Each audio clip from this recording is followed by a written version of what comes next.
Hey everyone, welcome to the RotoGrinders Morning Grind podcast. I'm your host, Stevietpfl. It's Monday. It's March 18th. It is 2024. We have an 8-game NBA slate to talk about here on today's podcast. Joined today on Monday, as always, by my good buddy Will Priester, ChiefJustice06. Chief, what's happening, my friend? Nothing much, brother. Glad to come on. Glad to be back with you.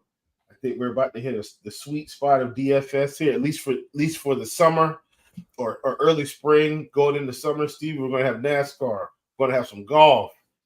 We're going to have MLB, and it's very exciting to come in and hang out with you. Obviously, we're talking NBA today, but I'm just saying, like, we're about to really hit a really nice spot here, I think, for DFS. Yeah, I can't wait for baseball season to start. We were talking pre-show about baseball season. So pumped for baseball to be back. You know, spring training is in full force right now. So been trying to follow the action a little bit with spring training, but really for me, like I jumped back in baseball a couple of days before baseball season, and it's just like it's like riding a bike. I feel like you know exactly what you want to do when baseball season starts, and just overall very excited for baseball to get kicked back off here. But NBA in full swing. We got playoffs right around the corner. It feels like it's been a long season. I know it's a grind, and any season is a grind. I mean, we are the morning grind, so we're grinding. We're grinding these seasons out with you. 5 days a week. So, I mean, I'm pumped. NBA playoff basketball is like my favorite thing for DFS, and I can't wait. As always, for betting and playing DFS playoff basketball. So, Stevie, I will say this: I've had some of my, let's call it, in terms of consecutive first place finishes in NBA. I've had it during the playoffs in Showdown. I'll never forget it, Stevie. I think I went on like a 4 or 5 day streak or something, or 3 day, whatever it was. But like first, pretty much couple consecutive days. That was a good stretch.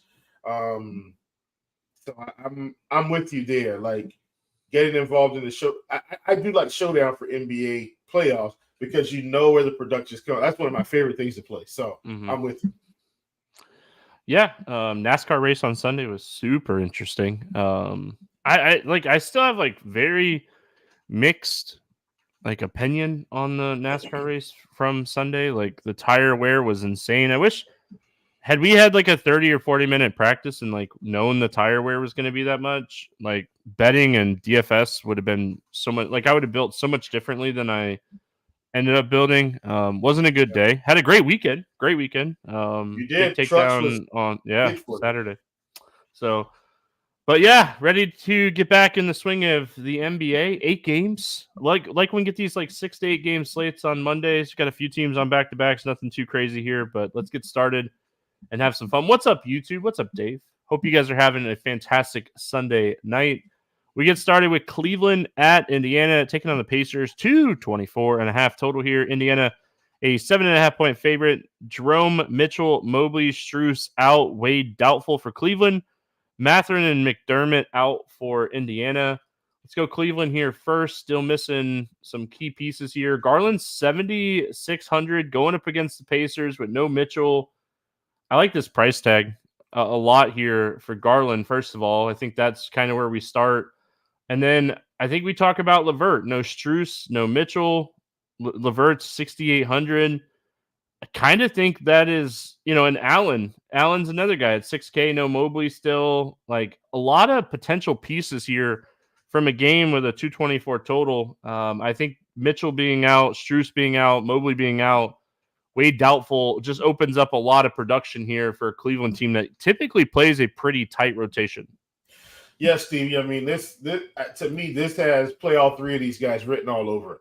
Like I think you can play all 3 of these guys in this game and be fine because I think most of the production will come from them. I think they'll get it all in different ways, Stevie. So Garland might pick up 7 or 8 assists, get you 18 to 25 points. I know that's a wide range, but I think that's kind of his range. Pick up a few rebounds, maybe a block and steal, and you're on your way. But Karis LeVert is 6,800. He's going to do it, I think, in a myriad of ways. But I think he's got more raw scoring upside than Garland if he puts his foot to the pedal. Just in terms of DFS upside. And then, of course, Allen, and we talked about this, Stevie, when Mobley's out, you can play Allen anyway. But now you're getting them no Mitchell matchup against the Pacers, 8K. These three guys, I would go out on a limb and say this. If you don't want to play all three, I get it.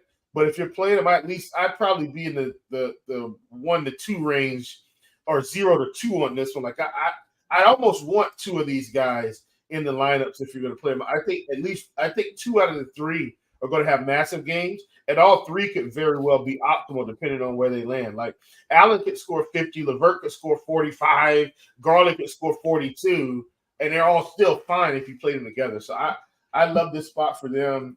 Maybe, I haven't been the biggest Craig Porter Jr. fan per se, because I feel like he's been overrated because he had a couple of nice games. But with all these guys out, you got to think Sam Merrill's going to play close to 30 minutes. You got to think Porter Jr. may play 25, 30 minutes. Okoro's probably going to play 30 minutes. You think Niang's going to play 30 minutes. And I'm sorry to hog the mic for all these Cavaliers, but all these cheap pieces are probably going to play 30-ish minutes, the main guys, Niang, Okoro, Merrill, and then maybe you get 20 to 25 minutes out of Craig Porter Jr. I just think this is a great spot for Cleveland. Yeah, Merrill had a huge fourth quarter the other night when Mitchell left the game against Houston. So, and Niang has been starting for Cleveland. Yeah. So I would assume that he kind of stays in that 30-minute range at 4,500. Very scoring dependent is Niang, but he scored at least 14 points now in 4 of his last 5 games. I was looking at his point prop before we got rolling because I liked it. I saw that it was 10.5, but you got to play a lot of juice at 10.5. You can find it on Bet365 for -125. I don't mind over 10.5 at -125 for Niang. Well, Stevie, what I was going to say is if you trust him, maybe you take an alt line and see if you can get him at plus money. Can you get him at 12.5? I know 12 is a much bigger stretch for him. At 12.5, he's got to get 13, but you get what I'm saying. Matchup with Indiana, it could be worth the alt line getting that maybe, I don't know, plus 120, 140, something like that. Yeah, so 20 points for him is plus 650. I don't know if he gets to 20, but no. I'd have to look into it more, but then going to the Pacers side, kind of just expecting Nesmith to slow down, and he keeps producing at a very high rate as far as field goal percentage. I don't know if he can keep it up, but I also think Cleveland's going to be a little bit down defensively in this spot. Still good defense, don't get me wrong, but missing Mitchell, missing Mobley, missing Strus. What are your thoughts here on the Pacers? I think missing Dean Wade is a big part of that too, Stevie. So they're missing a good chunk, I think, of what helps their defensive rotation. All of their principles are probably going to be the same. The players still make it. I'm okay with Indiana. I'm not in love with Indiana, Stevie. Miles Turner at 6,700. He has some upside from time to time, but I don't like him particularly. I will say with Pascal Siakam, at this price, Stevie, I'm okay with it. We talked about the fact that as he got down in this range, I thought he was starting to become a little bit too cheap. We had him at 7,500 against Brooklyn. He goes off for 50. 7,200 against Chicago. Goes off for 39. 7,300 against OKC. 45. And this is what I'm talking about, Steve. Is when he's below 8K, I just think that's a bit too cheap. Even though he's there with Halliburton, I do think Pascal Siakam at 7,700 is a good play. If he keeps playing like this and puts up 45 fantasy points, I think if you told me, hey, Will, Siakam's going to put up 45 today, I'd take it at 7,700 and live with the rest of my bill. I'm perfectly fine with that. You talked about Nesmith. He has been efficient. And he's still playing mid-20s minutes. Now, he might be able to get up into the 30s if this game becomes really competitive. We've seen him play into the 30s over this stretch. Past couple games, against Brooklyn, that was just a blowout. He may have played a few more minutes, still put up 34 fantasy points. I'm okay with Nesmith. I'm just okay with Halliburton. He's had some games sprinkled in here where he's been close to 50. Matchup with Cleveland a little bit shorthanded. If I'm stacking the game, Cleveland, like Stevie, I think I still get to some Halliburton along with these other guys and some of those cheap Cleveland pieces. All right, moving on. We got Detroit at Boston. Both teams on a back-to-back 224 total. Boston a 15-point favorite in this game. So over the weekend, Boston secured the number 1 seed in the East already. So That tells you how good that team is, Stevie. Like, how good is Boston? Yeah, I mean they're in a great spot. So that's incredible. Like, yeah, what in the world? Now you're making me question it. No, maybe they haven't secured it. Now you're making me think. I thought I had read that they had secured it, but maybe it's like close. But just looking at their win-loss record, they're 53-14. So I wouldn't assume they've clinched yet mathematically. But I mean, mathematically, they're in a really good spot to do it. So I think we potentially see them. Just overall. I think we see Boston resting people down the stretch a little bit more and more. We're already kind of seeing it. I mean, Sunday, Jaylen Brown sat. Porzingis has been out. Derek White sat. Yeah. And they're on a back-to-back, so I'm expecting they're on a back-to-back too. Sit tonight. Yeah. Let's go Detroit here first. Thompson sat with the illness on Sunday, and Quentin Grimes is out too. We'll see if they're back or not. Let's go Pistons. What are your thoughts here on Detroit? They played a competitive game again against Miami. Yeah, they did. I honestly don't know if I like Detroit here. Both teams on the back-to-back in Boston. If Boston plays anything close to their regular lineup, Stevie, the Pistons should get smoked here. I know they've been playing better, but Boston's just been a smothering team, to say the least. Like most games, Stevie, Boston's been a smothering defense. I'm expecting something similar here. I'm just kind of out on the Pistons. Like, Duren's up to 7K, Fontecchio's 5,700, Ivy 66, K 79. And I think this is a failure spot for the Pistons. I think I'm just not playing any Pistons today, unless, Stevie, Boston has most of their guys out. Boston had most of their guys out the previous game, and still they were up at one point, Stevie, I think by close to 40 points. Like, that's not an exaggeration. So I don't think I'm going to play anyone from Detroit, and I'm going to live with it.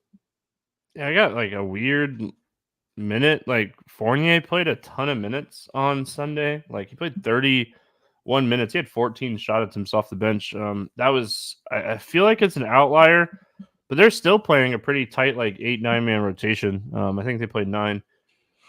But the production and scoring is just so spread out that it's really tough to trust anybody here for Detroit. If Boston starts rolling people out and we project this to be a little bit of a closer game, and I do think Boston sits some people here, maybe you could then get on to some people. I like the price tag on like Stewart. I wouldn't mind taking some shots potentially on him at this price, but I don't trust anything. And then on the Boston side, I think like this might be a situation where Tatum sits and Drew sits with Horford. I assume Horford sits in this one.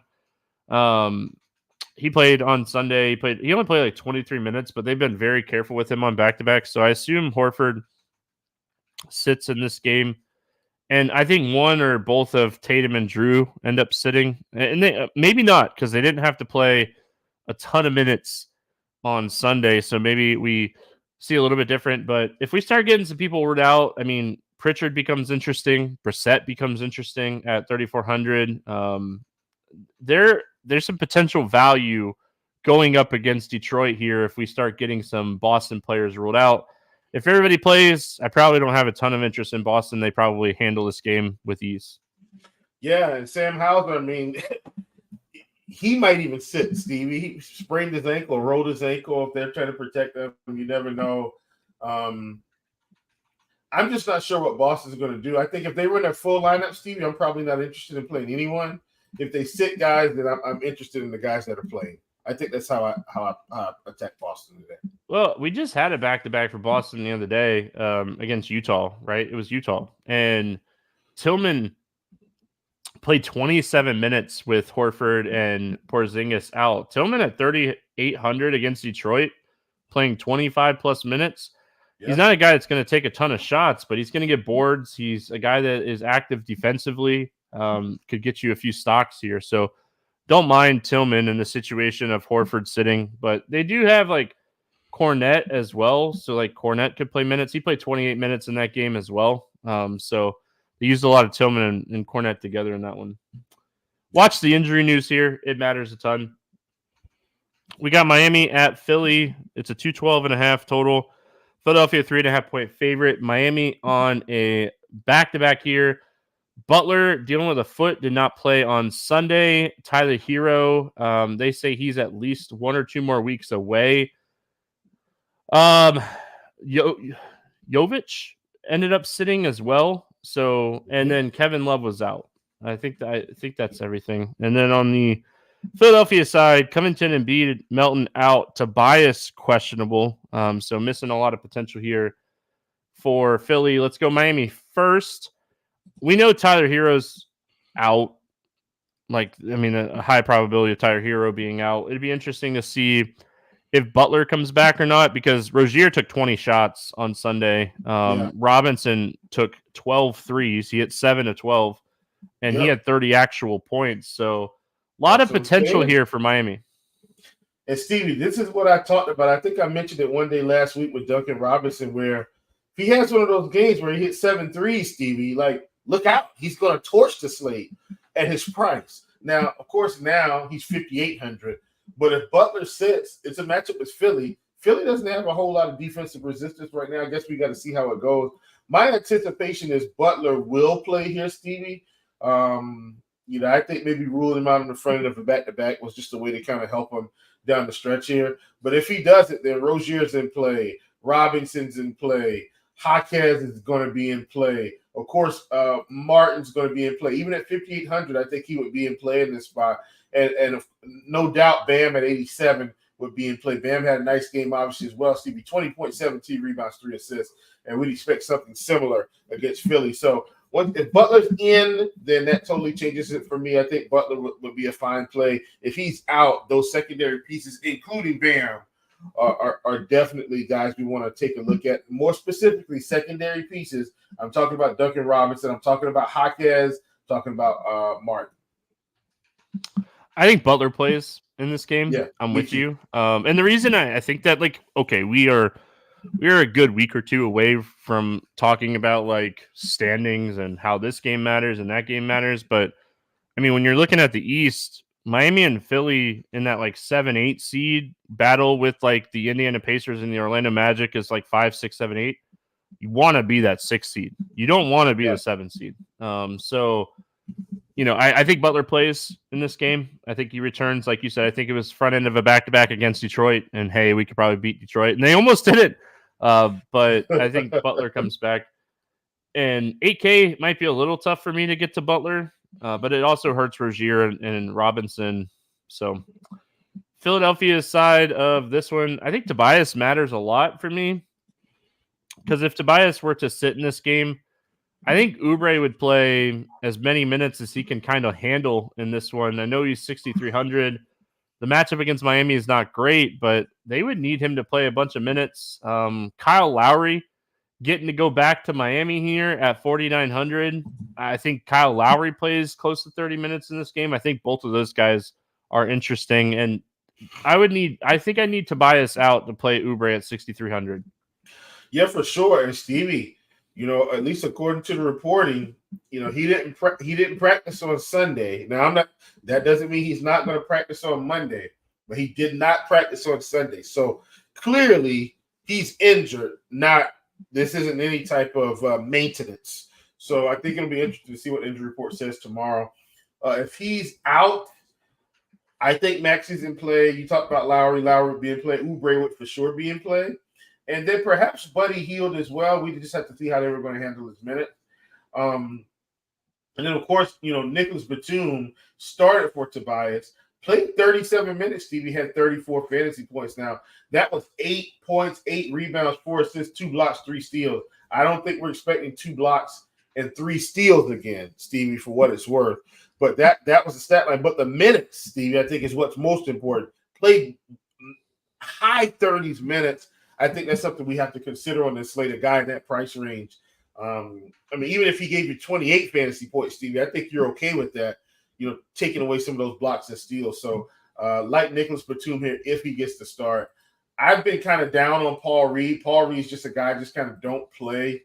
He's got some upside. I just kind of don't play him. Mo Bamba, he's 4,100. He played 28 minutes against the Hornets, but just didn't really produce. It's a weird spot with these centers, but I do like Batum if he plays at that price. If he's going to get, high 30s minutes, I have to consider that. All right, sorry, had to cough there. All good, yeah, all good. Portland at Chicago, 213.5 total, and Chicago's a 7-point favorite. Brogdon, Sharp, Williams out, Grant doubtful, Tybal questionable, and then on the Chicago side, White doubtful, Caruso questionable. So a lot to talk about on the Chicago side. I was getting better, and my cough had been going away, and then yesterday during the NASCAR show I was dying, and then it just is carried over. But going to Portland here first, Brogdon out, Grant doubtful. Chicago's a tough spot pace wise. Defensively it's not a bad spot. Are we interested in Ayton here at 8,200? See, I think we have to be. Ayton's been playing really well down the stretch here. Now he's 8,200, so the price has definitely increased, but the minutes have also increased. Steve, he's playing big minutes. I think Ayton at 8,200 is a superb tournament play, and I do mean superb. Especially we've got Jeremy Grant doubtful, so Ayton's going to be hogging up the rebounds and hogging up some of the scoring. So I like him a bunch. I think Kamara is in play playing big minutes, Stevie. You look at the minutes he's been playing over the past few games, 34 minutes, 34 minutes, 30 minutes, 32 minutes in another game. So I like that. Tumani Kamara, we may hear his name again, Stevie, at 4,400. I think he's a great play, even against the Bulls here.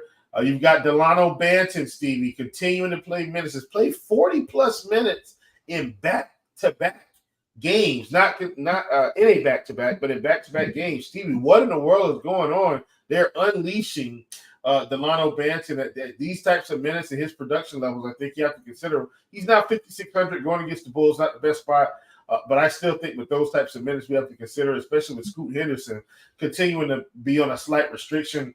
And then, of course, you've got Anthony Simons playing big minutes as well. So Portland, I think, does present some opportunities here for us on this slate today.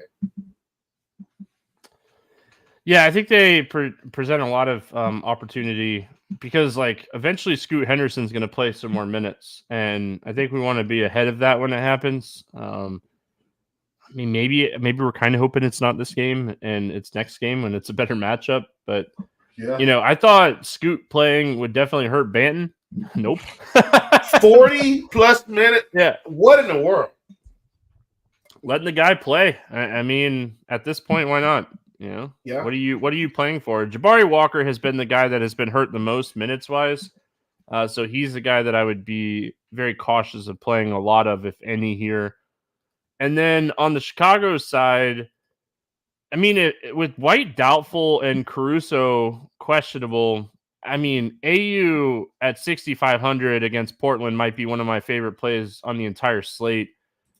I think Vooch is very much in play. DeRozan had his game for the month, so I don't expect him to have another 40 actual point game. So good for DeRozan. I would much rather save the $1,800 on DraftKings for AU over DeRozan personally.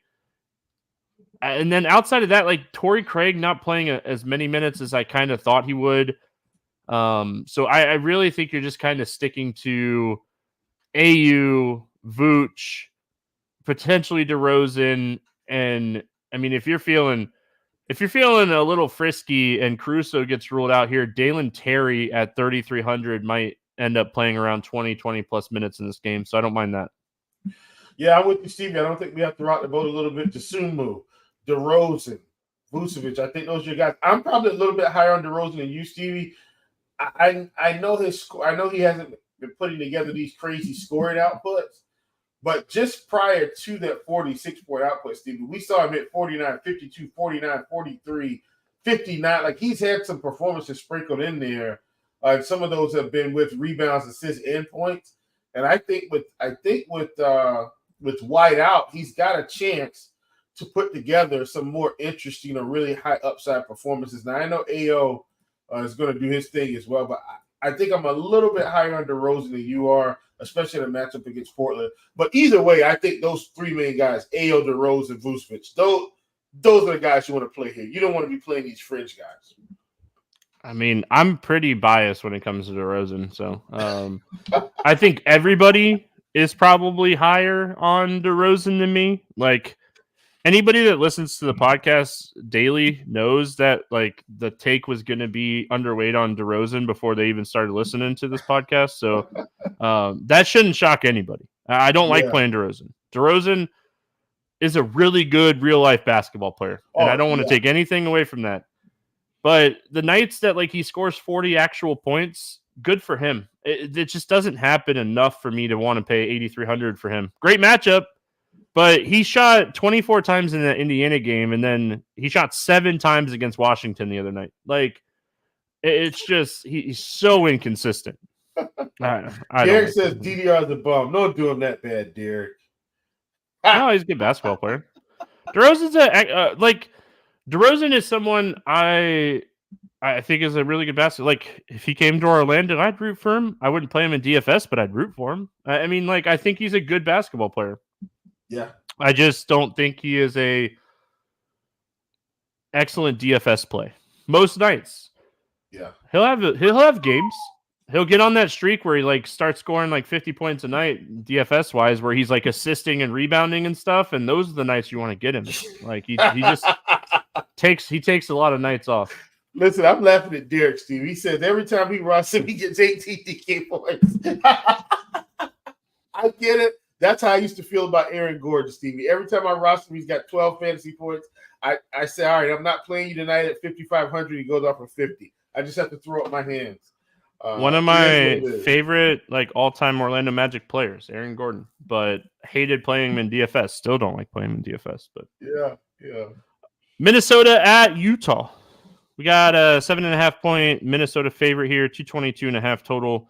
Anderson questionable, Gobert questionable, Cat out, and then Clarkson out. Markkanen upgraded to questionable for this game. Sounds like he's close to playing here. We'll go Minnesota first. Ant is 10K. 10K. And I'm still debating on playing. His rebounding is way up with Gobert banged up and Towns out. Like, Ant's actually been rebounding a lot more. Like, he had 10 rebounds the other night when Gobert ended up missing the game as well. So I think a lot of it depends on like if Gobert plays or doesn't play. If Gobert is out, I really like Edwards and I really like Naz Reid. Naz Reid doesn't have to compete with anybody for rebounds or minutes here. And he's going to score because he's going to shoot because he's very aggressive. So 7,300 is a price tag that's a little scarier, but I still like it. And we should note that TJ Warren did sign a second 10-day deal with Minnesota, so he should probably continue to play a few minutes here. I don't think it matters too much, but Minnesota is they want to get healthy. They're still in a really good spot in the West, so like these games still matter very much for Minnesota. So Edwards is going to play big minutes. I don't necessarily love Mike Conley. I don't hate him. I mean, he's like a cash game type plays, not really like a large field tournament type play for me. So Edwards and Reed for me here on Minnesota. Yeah, what I was going to say for me, I think it's Conley, Edwards, Anderson, Reed, as long as Gobert is out. If Gobert Anderson's questionable too, though. And Anderson might not play. I know, but like he's been questionable. Like they're giving him the LeBron treatment right now. Yeah. Like he's questionable every game that he suits. He gets that veteran. He gets that veteran treatment.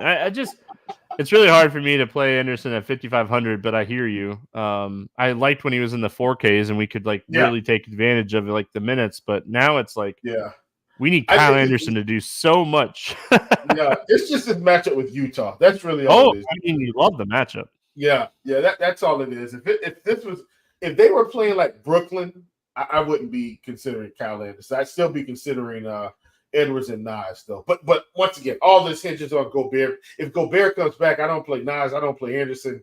I Stevie, I will say this. I still might play Edwards if Gobert comes back. I know his rebounding goes down, but his scoring, man, like he can still score 35 to 40 in this spot for sure.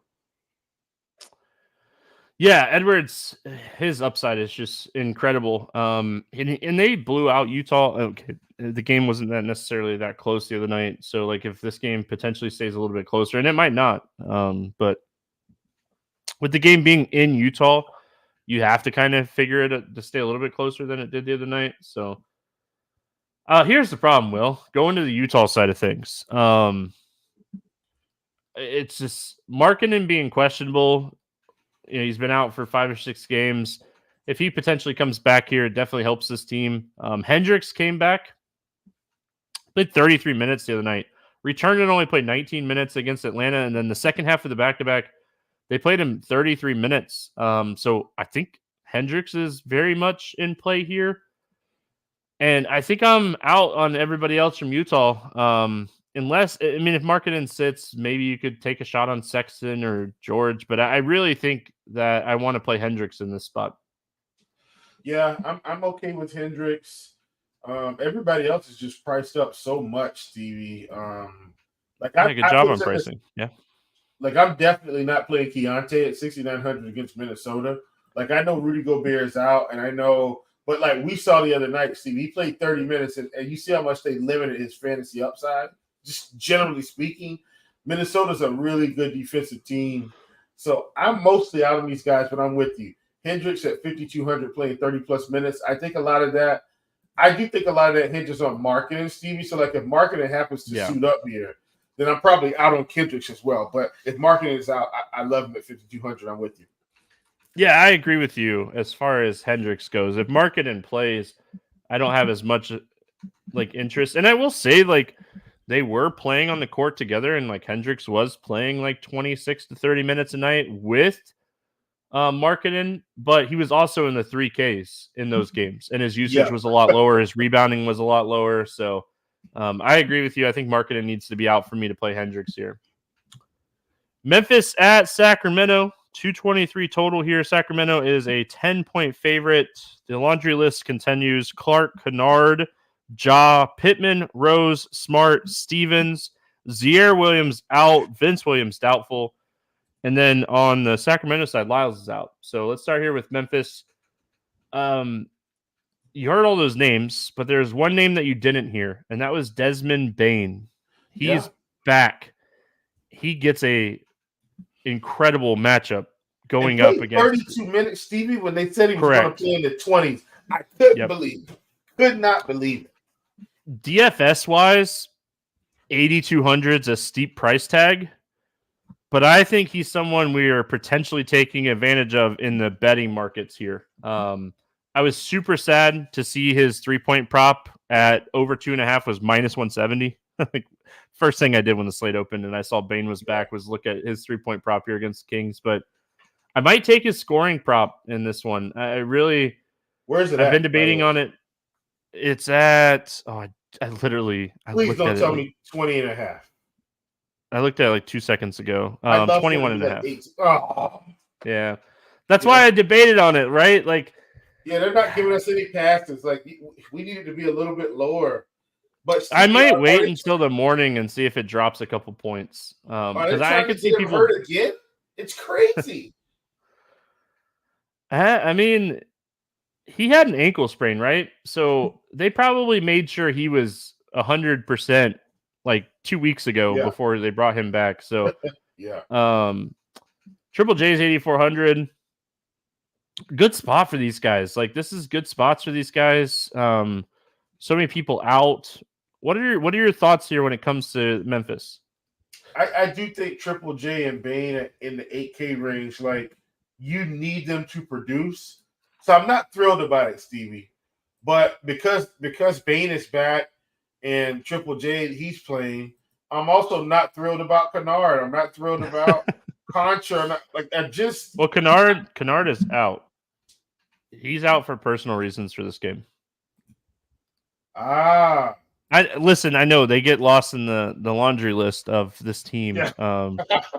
But Yeah, Kennard's Yeah. out, and he played 30 minutes the other night. So that was with Bane and Triple J playing. So you kind of guess, like, is this a game they have Goodwin active and like Goodwin plays 30 minutes? That's what I'm Because I saying. mean, who else is going to play point guard? Desmond Bane doesn't play point guard, so I think this is one of those spots where Jordan Goodwin potentially plays, or Giroux. I know DeJoun Giroux is someone they've used a little bit here, but I mean, I think depending on the contract situation,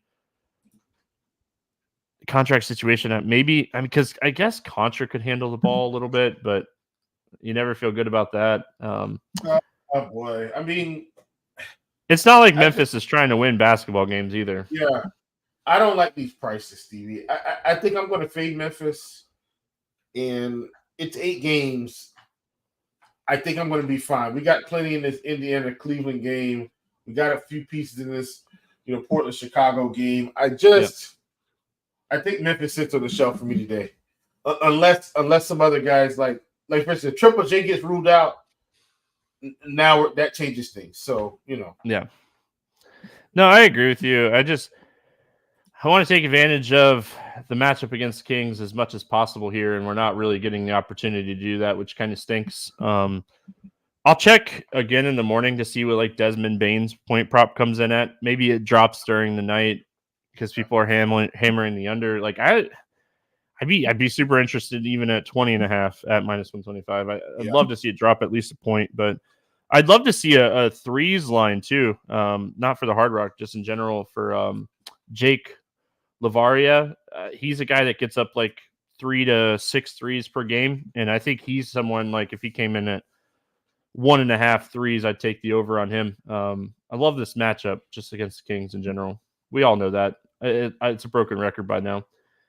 Kings side of this one, I mean, Sabonis is 10-5. It is an 8-game slate. Sabonis is averaging 60 fantasy points in 2 outings against this team this year. He's your guy. Like, if you're paying up here, he's your guy. I think I'd rather pay up for Sabonis over Fox. Fox just hasn't shown a ton of ceiling here recently. And then the rest of the squad, I mean, the minutes are just kind of spread out between like Murray and Monk and Barnes and Herter and Ellis now. I just don't have a ton of interest. Like, if anything, maybe Ellis, but like Herter's back, so we don't expect Ellis to continue to play big minutes now that Herter's back. So I think the value for him is pretty much gone. So I think it's just Sabonis for me. Yep, Stevie, I couldn't agree with you more. That's exactly where I'm sitting. It's just Sabonis. It's Sabonis or bust. Malik Monk was a guy, Steve, I kind of been playing all year long when he was in the 5K range and upper 4K range, mid 5Ks, because he could squeak out 35, 40 fantasy points. But now, Steve, he's priced up to 6,400 because of that. Let's call it random consistency, Stevie. So it's not every game, but once every 3 games, he's putting up 30 to 35 to 40. And now they've got him priced up accordingly. So it's just a bonus, man. All right, we got New York Knicks at Golden State taking on the Warriors here. 212.5 total. Golden State a 4-point favorite. Nobody on the injury report for the Warriors. OG questionable. Randall and Mitch Rob out for the Knicks. Let's talk Knicks here. Golden State, nice little pace-up spot for New York. Tough team to kind of figure out right now. Like, the minutes, you know where the minutes are going to be, which is great. Jalen Brunson, he's had some ceiling here recently. When Brunson's not going off, it seems to be like Josh Hart. What are your thoughts here? I mean, OG would potentially matter too. Like, he's been playing, and like the fact that he's questionable for this game, if he misses, that makes me more interested in maybe some of these secondary pieces that we were paying before. Like, Precious is now back down to 53. If OG sits in this game, Precious shoots back up to 35 plus minutes, right? Yeah, has to. And I think for me, if he's out, that makes me more interested in a guy like Josh Hart, who's already played big minutes, Stevie, but the production. I mean, I think we'll see his scoring come up. Josh Hart's playing big minutes. He's like the quintessential Tom Thibodeau player, right? Just does the dirty work, doing it all. DiVincenzo could be an okay play if OG sits. So, but Jalen Brunson, man, 9K, the little engine that could, and I'm not saying that because of his size. I'm saying it because he's the guy that's really driving this thing right now, Stevie. I mean, he's dragging this team to the playoffs, and so I like what he's doing. But I'm with you. If OG sits, I think that's going to open it up back up for a guy like Precious to pick up those big minutes and at 5,300, like you said, especially against Golden State. They'll need him on the floor for his athleticism. It could be a really nice spot for him. Moving on, Golden State side here. They're healthy. What do you like here for the Warriors? Listen, Stephen Curry, 8,800. I know it was a game against the Lakers, but Stevie, we're getting him under 8K. Like, I'm okay with playing Curry under 8K because he can get you mid 40s to 50s if everything's going his way. They are at home, playing on their home floor, so I like him a ton. I am okay, and I mean just okay, Stevie, with Andrew Wiggins because he's playing 30 minutes. But if he's going to give us close to 30 fantasy points, he's 5,100, Stevie. I think he might be a little bit too cheap. I think he should probably be 5,500 by now, Stevie, playing those types of minutes. $400 too cheap. I don't hate Andrew Wiggins. Yeah, I mean, I don't love Wiggins. I'm just saying, if he's playing 30 minutes, I think he's just a little bit too cheap to be playing 30 minutes a night now. That's all. I don't think I want to chase the Draymond game. He always seems like he shows up against the Lakers. I don't know, like, if that's really a thing. I just feel like he always plays really good against the Lakers. I don't know. Stevie, do you remember back in the day when Draymond was like an automatic 40 every night? Like, do you remember that? I mean, he was 8K. He's just not that player anymore. Like, as crazy as it sounds, we get this version of Draymond once every 10 games now. That's when it shows up. I think it's big games, like games that like you feel like they're going to get up for type of games. And I mean, Golden State, where they're at right now, they got to get up for all these games. Houston's lurking. How would you feel to be like Phoenix or Dallas or Sacramento and like you're playing games against like Golden State or the Lakers? Like, that's not who you want to play in the playing games. Like, no. The West is so strong again. All right, we finish it out with Atlanta at LA taking on the Lakers. Atlanta on a back-to-back. They're currently playing right now, up 14 in the third quarter against the Clippers. Lakers side, LeBron and Anthony Davis both questionable, and I think Anthony Davis is like a legit questionable. He got hit the other night in the eye, left the game like 12 minutes in the game. We haven't had an Anthony Davis like leave the game early in a game in a long time, so tough break there. Reddish, Vanderbilt, Vincent, and Wood out for the Lakers. Let's start with Atlanta. I mean, pace-wise, potential-wise, this has to be the game you have circled on this slate, I feel like, from a pace and perspective. But I don't. And Derek in chat says, why have game totals been so low recently? The pace of the NBA has slowed down a ton over the last couple weeks, the pace of play. So I don't know if it's just players tired, teams slowing down, but the pace of the NBA, like Washington, their pace on the season's like 103.28. It's like 101 recently. Like the highest over the last 10 games is like 101.9. It's Toronto. But there's a lot of teams kind of playing a little bit slower than they have recently. So that makes tons of sense to me. I think it's a combination of players are more tired.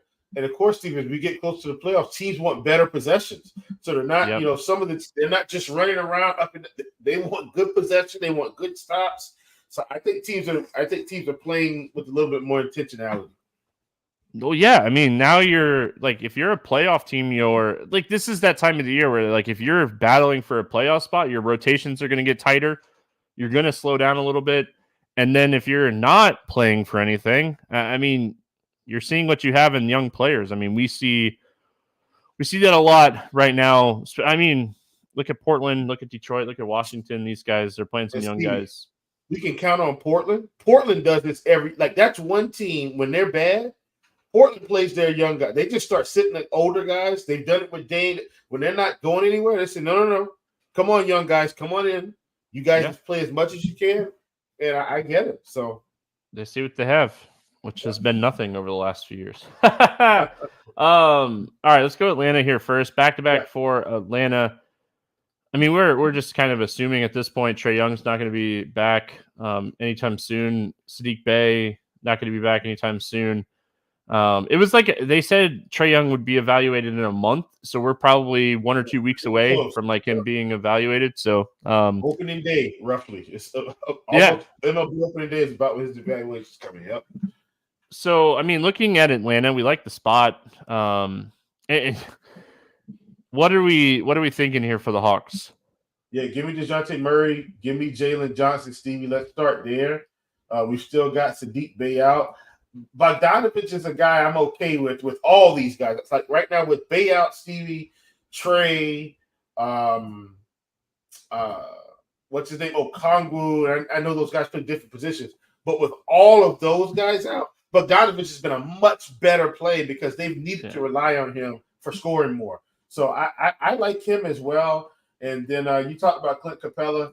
Anthony Davis should have his way with Clint Capella, but Clint Capella playing 30-plus minutes is not Clint Capella playing 22 minutes, Stevie. At 6,500, I'm okay with it. Capella has 40-point upside easily at this price playing 30-plus minutes. Minutes trending in the right direction for Capella. I'm glad you brought him up. I had written him down earlier. So minutes trending in the right direction and definitely something to watch here. And like, again, we're still a week or two away from like, oh, all right, this team needs to win this game and yada, yada, yada. But where Atlanta is, like, games matter right now. Like, you're 3 games up on Brooklyn to, like, you're not getting a good draft pick at this point. Yeah. So, like, let's fight. Because if we get Trae Young back, who knows what type of run we can make in the East, So, so I think Atlanta definitely taking every game as, hey, we need to win this game kind of thing. So, Lakers side for me, it all kind of depends on Anthony Davis playing or not playing. I assume LeBron will play in this one. I know like he's questionable for the ankle, but he's been questionable for the ankle. He had 67 fantasy points against the Warriors the other night when AD went out.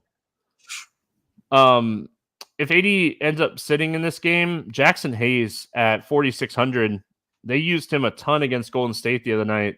I'd be very interested to see if he's starting, who's he really competing with minutes with Wood out? If Anthony Davis sits, like Hayes would probably end up playing a majority of the minutes at the 5 in this one at 4,600 against Atlanta. Yeah, for sure. I'm with you on Hayes if AD sits. Stevie, I just want to take a minute here, and I do mean a minute or less to talk about LeBron. Like, we started this season, Stevie, remember?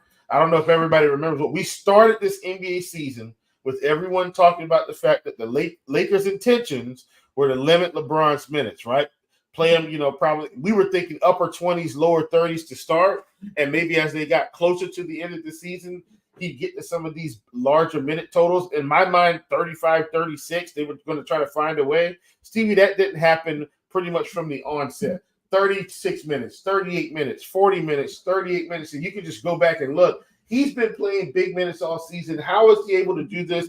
Father Time has been nipping at his heels, and he's determined to just keep displaying his greatness. Shout out to LBJ in this spot. I do want to play LeBron James, Stephen, not just because of that 67-point performance, but even if AD plays, I don't think he's all the way there, and they may need to lean on LeBron here. A matchup with Atlanta. I know the league is slowing down. Atlanta still's not playing great defense, still has a pretty high pace. LeBron James at 10-3, late night hammer, may not get as much ownership if we don't have the AD news before slate lock. Really like him. We've been talking about D'Angelo Russell. I like D'Lo at 7,500, Stevie. If Anthony Davis is out, he's a guy that's been playing just incredible down the stretch. And I'm not saying every game, but we've seen him put up 50, 40, plenty of times, Stevie, over the past 20 games or so. So he's a guy that I like. Austin Reeves is another guy. If AD sits, I think that's going to open it up for him, and I will leave it there. Well, you talked about Hayes, which, of course, Hayes, I think if AD's out, Hayes is a great play. But once again, man, LeBron James 10-3, playing against Atlanta. I mean, you just have to play him, I think, if AD's out. Yeah, LeBron on pace to average over 35 minutes for the 18th time in his It's 20 seasons. incredible. Yeah. Or no, It's crazy. 19th time in 21 seasons. Like you can have the argument on who is the best player of all time between LeBron. You can argue Michael Jordan, different times. So like, I feel like our time, LeBron's the best player. I mean, our parents' time, Michael Jordan was the best player. The NBA is just different, so it's really hard to compare. I've always said this. I think it's very hard to compare Jordan and James, and like they're just two different. Like if I had to put like a last jump shot, like a last second jump shot, I'd give the ball to Jordan. If I had to have somebody drive and get me a basket, I'd put the ball in LeBron's hands. So like, it's just a different but the dude's he's played 1,480 games. He's averaging 27 points, 7.5 rebounds, and 7.5 assists over 1,480 games. Like LeBron is just he's incredible. Just again, like greatest of all time. Shake each other's hands. You guys are the two best basketball players that we have, and just be. I mean that conversation is personal preference. From a statistic, yeah. No, you go ahead. I was just gonna say, from a statistical standpoint, it's LeBron. From a championship standpoint, it's Michael Jordan. You could go back and forth all day long. Me and my son had this discussion just yesterday, Stevie, and we came to what I feel like, and I wish the rest of the world could hop on board with our logical discussion here, Stevie. Here's what we came to. Best player in the 60s, Bill Russell. Best player in the 70s, Dr. J. Best player in the 80s, it's two of them. You have to say Magic and Bird. They rule the 80s. Yeah. Yep. Best player in the 90s has got to be Michael Jordan. And Michael Jordan comes in, has 2 3-peats, takes over the league, becomes the biggest brand in basketball, right? Just a dominating force. Stevie, best player in the 2000s, probably Kobe. We can add in Shaq if you want to talk about his dominance, right? 2010 and up, got to be LeBron James, no doubt. Like I'm saying, I mean, you can make the argument. You can make the argument for LeBron like starting in the early 2000s. Like he came into the league and he's just like, I'm the beast, man. I mean, but Kobe was winning championships during that time. That's no, trust me, Kobe is one of the best of all times. But like Easy said it, we're lucky to witness both, right? We're lucky to witness LeBron. We're lucky to witness Jordan. We haven't had a player like Shaq since Shaq. I mean, Shaq, the way that Shaq played basketball was just incredible. And then like you said, Kobe, like the way that Kobe and like if we have never seen a purer shooter than Steph Curry, and we get to watch this guy play all the time. Like I love Reggie Miller. Don't get me wrong, I love Reggie Miller, but Steph Curry, and like as a Magic fan, Allen used to stick it to my Magic all the time with Boston, and like that era of like watching Garnett, Allen, and Pierce. Like we're very fortunate. We've watched a lot of good basketball over the last 20 years. So last day, Steve, I know we got to go. Yeah, you're good. We call, and I told my son this. I think he agreed. I said Steph Curry, most influential basketball player of our generation, because listen, prior to Steph Curry going to Golden State, the NBA was still a pretty get to the rim league. Steph Curry comes in, Stevie, and now everybody's shooting 3-pointers and deep 3-pointers. Even LeBron James had to evolve and start taking the deep ball if he wanted to kind of stick around. So Steph Curry, the most influential probably basketball player of our time. But outside of that, it's definitely, I think, LeBron and Jordan, and you just break it down by eras, and I think that's the way to go. All right, that was fun, Steve. I know we don't usually do it on this show, but I enjoy it. Gotta have some fun. I mean, it's a great conversation, and there's no wrong answer, and like people get so bent out of shape on it, but there's no wrong answer, and like what we're witnessing right now in the NBA right now, like you said, the game has changed. Like Jokic is changing the game, Luka is changing the game. Joel Embiid is changing the game. We are very fortunate for the next 15 to 20 years of watching Wemby play basketball. He's going to have a career. So just fun. I mean, there's a lot of good players right now. So just overall, gosh, man, we live in an era of sports, and it's fantastic to watch. So, all right, let's play the morning grind game, and then we'll get out of here. We got a little sidetracked, but hey, conversation's always good. YouTube chat's having some fan. Oh, a Sonics fan in chat. Sean Kemp, man. Detlef Shrimp, Gary Payton, the glove. Sam Perkins. Listen, we're going back now. This is how I fell in love with basketball and why I started playing. Penny Hardaway was mine. Penny Hardaway, Dennis Scott, Nick Anderson is why I fell in love with basketball. I'll never forget going to the NBA Finals. My dad taking me to the NBA Finals, Houston and Orlando. It was just I just remember the city. It was the old Amway too, and I just remember the city just like being so, because the Magic were still a pretty young team at that time. So I just remember, and then I got to like go back and take my dad to when we went to the finals against the Lakers, and it was like it was just one of those moments. So I love Magic basketball. I'm glad that our team's actually not terrible. Tickets have gone up, which kind of stinks, but of course.